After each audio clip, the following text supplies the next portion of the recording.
गुरुजी, हमारी आध्यात्मिक उन्नति कैसे हो?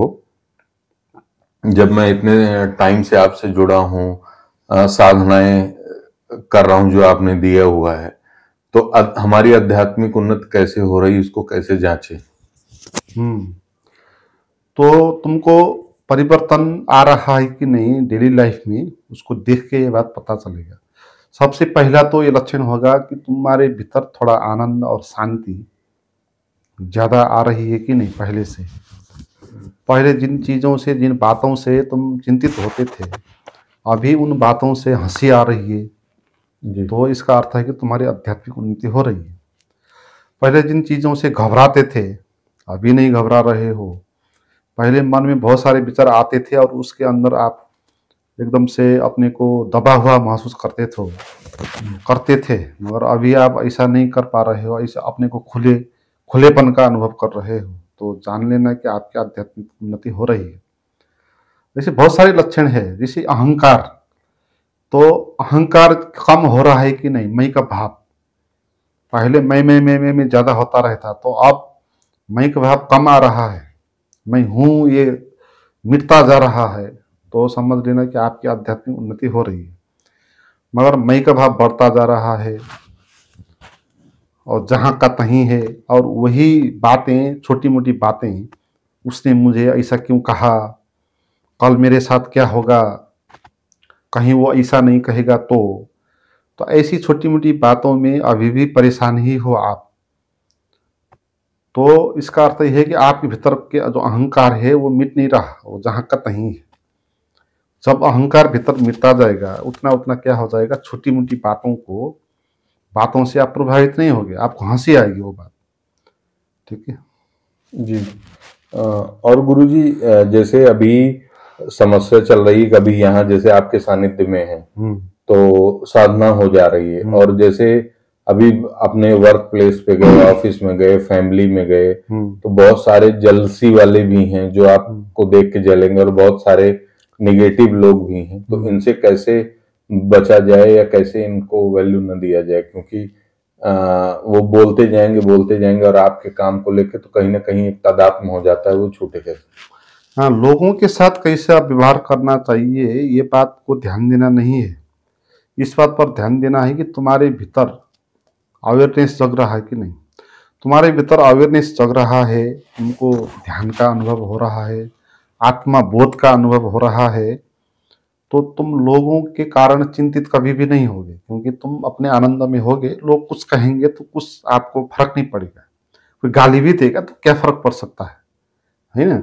इसलिए लोग क्या कहेंगे, लोग कहीं बुरा तो नहीं कहेंगे, कहीं खींच तो नहीं लेंगे, ये जो प्रॉब्लम है ये आपकी प्रॉब्लम है।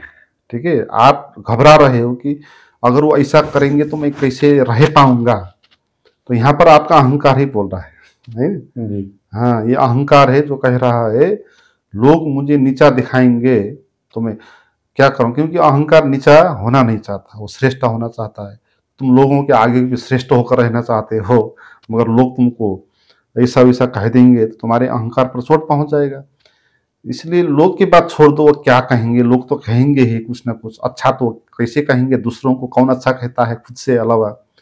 हर एक अहंकार में जीते हैं, और वो कहे ना कहे, हर एक आदमी क्या सोचता है, सबसे संसार का सबसे श्रेष्ठ आदमी मैं हूं, वो सोचता है। तुमको अपने से ज्यादा श्रेष्ठ कोई भी नहीं सोचेंगे। इसलिए वो कहें ना कहें, वो आपको इसी दृष्टि से देखेंगे, अपने से नीचे देखेंगे, कमजोर देखेंगे, ऐसा देखेंगे। मगर वो लोग क्या कहते हैं उससे तुम प्रभावित हो रहे हो, तो ये समझ लो कि तुम्हारे भीतर का अहंकार अभी जिंदा है, अभी उसको मिटाना है। तो उसको, वो परिस्थिति को तुम मान लो कि एग्जाम है, आपको एग्जाम में भेज दिया जाएगा, वहां पर तुम सीख लो। तुमको तुम्हारा अहंकार चोटिल होता है, तो अभी अहंकार को मिटाना बाकी है, ये बात समझ लो, फिर उनके बीच में जाओ। और दूसरा प्रश्न तुमने ये बताया कि जैसे अभी मेरे पास तुम होते हो तो तुमको सभी कुछ ठीक ठाक है, मिल गया जो कुछ मिलने योग्य लगता है, मगर बाद में तुमको ऐसा लगता है कि फिर अभाव हो गया, नहीं मिल रहा है, ऐसा अनुभव होता है। तो इसमें दो तीन बात समझनी है। पहली बात ये समझनी है कि तुम बाद में ये नहीं मिलेगी सोचते हो, तो तुम अभी जो मिल रहा है उसको भी खराब कर रहे हो, है ना। बात की बात तो अभी आई ही नहीं ना। तुमको कैसे पता कि तुम बाद में तुमको ये अनुभव नहीं होगा? ये तुम्हारे कल्पना है ना, ठीक है, तुम्हारी कल्पना है, बाद में नहीं होगा तुम कह रहे हो, बात तो आया नहीं ना अभी, है ना। तो आप जाके देखो, वहां पर रहो, और बाद में होता है कि नहीं होता है तो फिर मुझे प्रश्न करना। ये बात है। और दूसरी बात ये है कि हमको थोड़ा टाइम को समझना है। हम भविष्य को ऐसे देखते हैं जैसे आगे आने वाला कोई एक कड़ी है ना। मैं चलता जाऊंगा और भविष्य पर पहुंचूंगा, इस तरह हम सोचते हैं। जैसे हम कार पे जाऊंगा और यहाँ से जाके लखनऊ पहुंचूंगा, तो यहाँ पर खाना तो मिलता है, अच्छा है, लखनऊ में खाना अच्छा नहीं मिलेगा गुरुजी, ऐसा प्रश्न है। मगर टाइम ऐसा नहीं है, टाइम आगे कहीं नहीं जा रहा। भविष्य ऐसा नहीं है कि तुम आगे जाकर भविष्य पर पहुंचोगे, ऐसा नहीं है। टाइम क्या है? अभी और यही है, ये सदा है, शाश्वत है। तुम वहां जाओगे तो भी अभी और यही ही होगा, यही क्षण वहां भी होगा। आगे जाके ये क्षण बीत के भविष्य नहीं बनेगा। यही अभी का जो क्षण है वही क्षण भविष्य में भी यही क्षण रहेगा। तो अभी इसी क्षण के साथ कनेक्ट तुम कैसे हो पा रहे हो, इसी तरह वहां भी हो जाओ, ये तो तुम्हारे साथ ही है। तो आप अभी इसी क्षण में कनेक्ट कैसे हो पा रहे हो? किस कारण से हो पा रहे हो? मेरे कारण हो पा रहे हो, ठीक है। मेरे पर तुम्हारी श्रद्धा है, समर्पण भाव है ना। तो मेरे पर जो तुम श्रद्धा रखते हो, तुम अपने पर श्रद्धा रखो, ठीक है। अपने पर भी श्रद्धा करो थोड़ा। जैसे भविष्य नहीं मिलेगा कह रहे हो, तुम अपने पर ही शंका, डाउट कर रहे हो, है ना। जो जिस दृष्टि से तुम मुझे देख रहे हो ना, खुद को भी इसी दृष्टि से देखो, क्योंकि जो मेरे भीतर है अवेयरनेस, वो तुम्हारे भीतर भी है। तो अपने भीतर के अवेयरनेस के प्रति थोड़ा श्रद्धा करो, ठीक है। और तुम वहां श्रद्धा करोगे, जैसे यहाँ तुम श्रद्धा करके तुमको हो रहा है, तो वहां पर भी अवेयरनेस पर श्रद्धा करोगे तो वहां भी हो जाएगा। इसलिए अपने ऊपर भी श्रद्धा करना है, अपने भीतर के अवेयरनेस के प्रति एकदम श्रद्धा करना है। उसी को श्रद्धा कहते हैं ना। धर्म में जो श्रद्धा की बात आती है वो इसी बात की है। तुम्हारे भीतर भी वही है जो गुरु के भीतर है, वही चेतना है। तुम उस पर श्रद्धा नहीं करते हो, गुरु की बात पर ही श्रद्धा करते हो, हालांकि वो तुम्हारे भीतर भी है, ठीक है। उस पर श्रद्धा करो तो फिर ये समस्या नहीं होगा। तुम हर पल इसी अभी और यहीं के साथ कनेक्ट होकर अपने को जान के जी पाओगे। हो गया गुरुजी। डर कैसे खत्म हो अंदर? डर जैसे बिजनेस का, जॉब का, और पाने का, खोने का, ये डर कैसे खत्म हो? देखो, डर रियल में डर नहीं होता। डर क्या होता है? एक इमेजिनेशन होता है, मानसिक होता है डर। डर एक साइकोलॉजिकल प्रॉब्लम है, रियल नहीं है डर, ठीक है। रियल डर ये है कि जैसे तुम जा रहे हो तो कोई तुम्हारे पीछे पिस्तौल लेके तुमको मारने के लिए आ रहा है, तो वहां पर तुमको डर लगा है, तो वो क्या है? रियल डर है। लगना भी चाहिए वो डर, नहीं लगेगा तुम भागोगे नहीं। फिर तुम जा रहे हो, एक टाइगर आके तुमको लखेट रहा है, तो तुम वहां घबराओगे नहीं, तो तुम मर जाओगे। तो वो जो डर होता है, तो वो क्या होता है? रियल डर होता है, वो होना चाहिए। मगर जो हमारे पास वो डर है, जैसे तुमने कहा कि भविष्य को कहीं ऐसा नहीं हो जाएगा तो तुम घबरा रहे हो, तो अब वो रियल डर तो नहीं है, क्योंकि भविष्य तो आया नहीं है, और वो भी एक इमेजिनेशन। अगर हुआ तो, होने वाला भी नहीं है। अगर होने वाला ही है तो भी अभी नहीं हो रहा है, बाद में होगा, मगर होने वाला है वो भी है। होने का भी कंफर्म नहीं है ना। गलत हो जाएगा, कोई ऐसी चीज हो जाएगी जो तुमको बर्बाद कर देगी, तो ऐसी चीज कहीं हो जाएगी तो इसमें 100% होने वाली है ये भी पता नहीं है। अगर होती तो भी डर होता तो ठीक था, मगर वो भी डर नहीं होनी चाहिए कि 100% होगी तो भी कब होगी? बाद में होगी। जब होगी तब हम घबराएंगे भाई। हम एक ही चीज से कितनी बार घबराए, जीवन भर घबराए क्या एक ही चीज से, है? एक चीज से एक ही बार घबराना चाहिए। तो हम जो, मगर मानसिक जो डर है वो ऐसी है कि बात एक ही 1000 बार घबराते हैं हम, ये मानसिक है। और जो कल की बात है, कल अगर ऐसा हुआ तो क्या होगा, तो इस बात से घबराना ये पूरा ही मानसिक है। इसमें केवल मान्यता ही मान्यता है, वर्ड ही वर्ड है, इसमें रियलिटी नहीं। तो पहले तो तुमने ये माना कि कहीं मेरे साथ बुरा हो जाएगा, और बुरा होने का क्या अर्थ है ना? और तुम क्या मानते हो कि क्या होने से तुम्हारा बुरा हो जाएगा? क्या पता वो जो होने से तुम मानते हो कि बुरा हो जाएगा, वो होने से अच्छा भी हो सकता है ना? इसलिए तुम व्याख्या कर रहे हो यहाँ पर कि तुम ये कह रहे हो कि कहीं बुरा हो जाएगा, तो तुम बुरा होने का अर्थ जो दे रहे हो वो गलत हो सकता है, तो सही व्याख्या करो, है। और तुम कल की बात कर रहे हो जो अभी आया ही नहीं, तो वो भी मान्यता हो गया। और तुम अनसर्टेन बात कर रहे हो भी सकती है नहीं भी हो सकती है, तो इस द्वंद्व पर भयभीत हो, तो ये इस बात को भी समझना है। और इसमें सबसे महत्वपूर्ण बात यह है कि तुम जब तुम्हारे भीतर ऐसे डर पैदा होता है, भाव पैदा होता है, तो तुम उसका नाम देते हो डर, ठीक है, डर नाम देते हो। तो फिर क्या होता है, डर और ज्यादा हो जाता है। क्यों होता है ऐसा, इसको भी समझना है। तुम्हारे मन में विचार आया कहीं भविष्य में असफल हो जाऊंगा, तो ये विचार आना चाहिए, ये आना गलत नहीं है, ठीक है।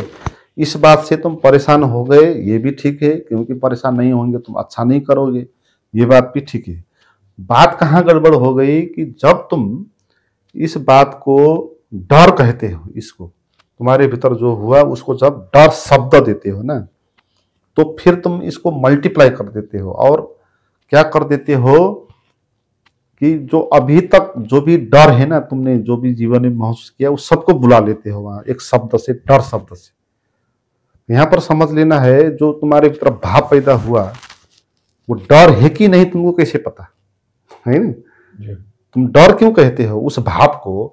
कहीं अगर असफल हो जाऊंगा तो क्या होगा, आपके मन में आया, तो उसको तुम डर कहते हो, तो तुमको कैसे पता कि वो डर है ना? तो तुमने क्यों कहा इसको डर है? क्योंकि तुमने लोगों से सुना है।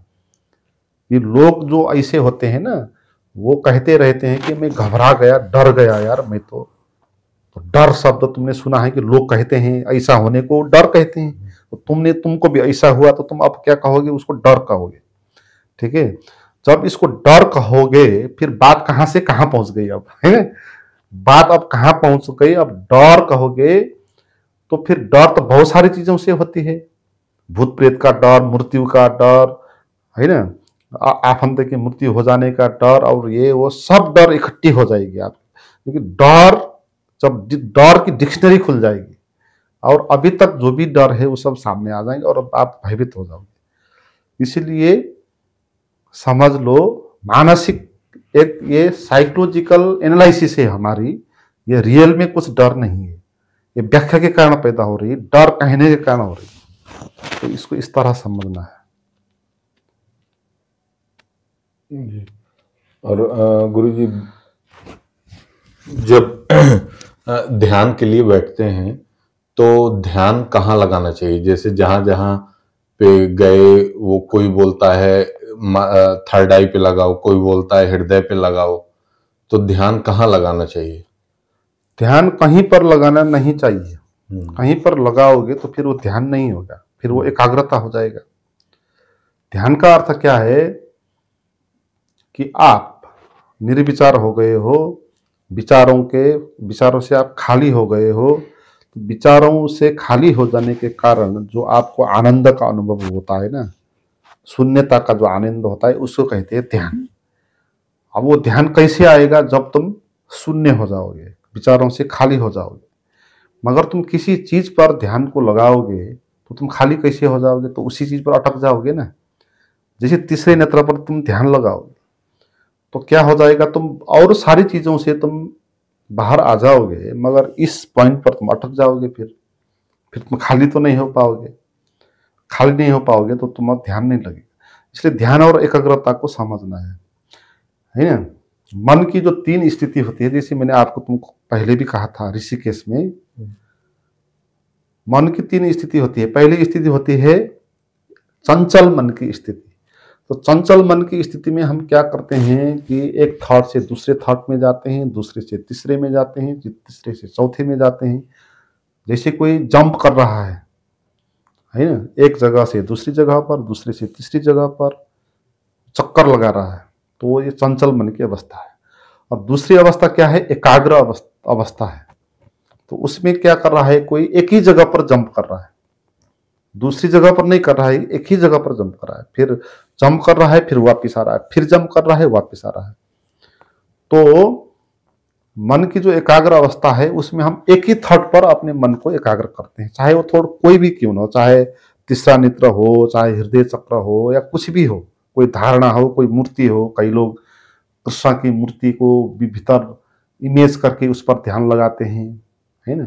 कई लोग जो होते हैं, जो कोई भीतर लाइट का अनुभव करते हैं, उस पर ध्यान लगाते हैं। कई लोग सांस पर ध्यान लगाते हैं, है ना। तो किसी भी चीज पर ध्यान लगाओगे तो वो एक जगह पर केंद्रित होना हो गया, एक थॉट पर चिंतन करना हो गया, तो एकाग्र है।